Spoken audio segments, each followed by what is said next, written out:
નમસ્કાર, ન્યૂઝ કેપિટલમાં આપની સાથે હું મયુરી. જોઈએ કેટલાક મહત્વના સમાચારો. તો રાજકોટમાં પોતાને કલ્કી અવતાર માનતા રમેશ ફેફરે આપઘાત કરી લીધો છે. એકલતાને કારણે આપઘાત કર્યો હોવાનું પ્રાથમિક તપાસમાં સામે આવ્યું છે. પોતાના જ ઘરમાં રમેશ ફેફરે આત્મહત્યા કરીને જીવન ટૂંકાવ્યું. અગાઉ અનેક વખત વિવાદમાં રહી ચૂક્યા છે રમેશ ફેફર. અગાઉ મીડિયા સમક્ષ પોતે ભગવાન કલ્કીનો અવતાર હોવાની તેમણે વાત કરી હતી.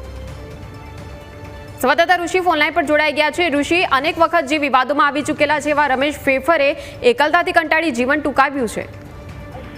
પોતાની જાતને ભગવાનનો 10મો અવતાર જે માની રહ્યો હતો તે રમેશ ફેફરે હાલ આત્મહત્યા કરી લીધી છે.